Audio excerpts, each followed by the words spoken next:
Mendekati ulang tahun kemerdekaan ke-77, kita mereview apa yang selama ini kita sudah bangun untuk bangsa dan negara. Di awal periode Pak Karno, kemudian 32 tahun di bawah rezim Orba, dan selama 25 tahun di bawah era reformasi. Kita mereview apa yang telah dihasilkan oleh 7 pemimpin pencapaiannya secara terakumulasi dalam 77 tahun usia Indonesia. Apakah Indonesia yang kaya dengan sumber daya alam ini, yang lokasinya strategis, sudah menjadi negara adidaya, sudah menjadi negara superpower, sudah menjadi global player, sudah menjadi negara berpengaruh, atau masih menjadi negara berkembang, masih terpisah jauh jarak orang kaya dan orang miskinnya, masih belum bisa memproduksi kebutuhan utama keseharian, masih berhutang konsumtif, masih bergantung dengan negara lain untuk pemenuhan kebutuhan utama, masih tidak punya hasil karya kelas dunia, masih mengikuti teknologi buatan negara lain, jarang dikunjungi pemimpin besar dunia negaranya. Kita juga bisa mereview perolehan pemimpin yang terdekat saat ini, yang 10 tahun terakhir ini saja, di mana dalam 10 tahun ini dibandingkan dengan kerja Tiongkok di bawah Xi Jinping yang baru menjabat pemimpin tertinggi Tiongkok sejak 2013 alias belum 10 tahun, yang langsung menempatkan posisinya menjadi pemain dunia. Kita bisa mereview, kita harus melihat KPI performa era reformasi ini. Kalau berhasil, kita lanjutkan. Kalau gagal, ya kita ganti. Newmind salah satu yang mengusulkan menggantikan era reformasi menjadi era Newmind. Data apa yang mau kita lihat? Data seperti yang ada selama ini atau data yang tidak pernah diungkap ke publik? Kita melihat data lain dari data indikator suksesnya sebuah pemerintahan, sehatnya sebuah bangsa, dan makmurnya sebuah negara. Data itu adalah data indeks kesehatan, indeks korupsi, indeks kemudahan berinvestasi, indeks keadilan hukum, indeks kemudahan ketersediaan modal, sarana komunikasi, sistem keuangan digital, sistem keamanan data digital, indeks kebebasan berpendapat, indeks akademi, indeks kebiasaan membaca, kemampuan bahasa asing, dan banyak lagi yang harus kita bahas dalam urusan bernegara ini dan menjawab apakah semua sudah menjadi lebih baik. Baiklah sahabat, kalau data-data ini kita tampilkan, apa yang ada dalam pikiran sahabat semua? Manusia Indonesia dalam setahun hanya mengkonsumsi 3 kilo makan protein dari daging atau ayam dan mengkonsumsi 50 kg ikan. Yang sehat dalam data WHO adalah 90 kg per tahun makan ikan, 80 kilo per tahun makan daging, dan 80 kilo makan daging ayam. Amerika Serikat 120 kilo daging per tahun per orang. Kuwait 119 kilo per tahun per orang. Australia 111 kilo. Selandia Baru 106 kilo. Singapura 80 kilo.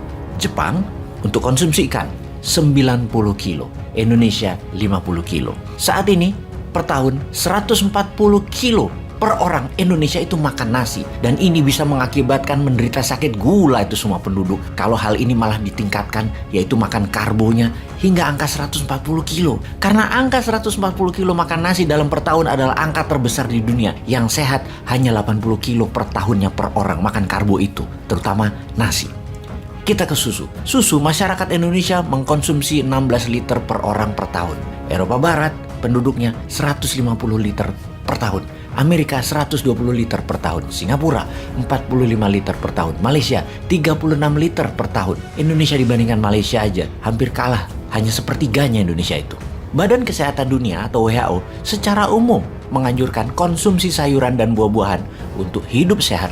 Jumlahnya adalah 400 gram per orang per hari, yang terdiri dari 250 gram sayur, setara 2 porsi atau 2 gelas sayur setelah dimasak atau ditiriskan, dan 150 gram buah, setara dengan 3 buah pisang Ambon ukuran sedang. Badan Kesehatan Dunia WHO juga mencatat rata-rata konsumsi buah dan sayur masyarakat Indonesia hanya 2,5 porsi per hari atau setahun hanya 34,5 kg per kapita per tahun. Padahal WHO menganjurkan konsumsi buah harus mencapai 75 kg per kapita per tahun. Dan standar yang dikatakan sehat adalah 91,25 kg per kapita per tahun. Kita lanjutkan datanya. Konsumsi baja Indonesia adalah 60 kg per orang per tahun. Konsumsi baja per kapita Indonesia masih rendah, bahkan dibandingkan dengan negara-negara tetangga. Berdasarkan Asosiasi Baja Dunia atau World Steel Association, konsumsi baja per kapita Indonesia hanya 55,2 kg per tahun pada tahun 2020. Singapura, konsumsi baja per kapitanya mencapai 273,5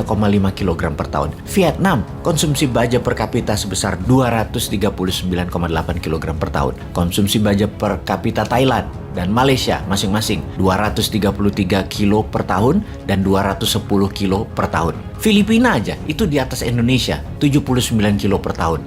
Jangan bandingkan dengan Korea Selatan yang 1000 kilo per tahun atau Tiongkok yang 400 kilo per kapita per tahun. Indonesia dalam membangun perlu baja, dan untuk hal itu Indonesia harus berbenah, harus memproduksi sendiri kebutuhan baja tersebut. Kita ke konsumsi listrik sekarang. Konsumsi listrik per kapita Indonesia adalah 1100 kWh.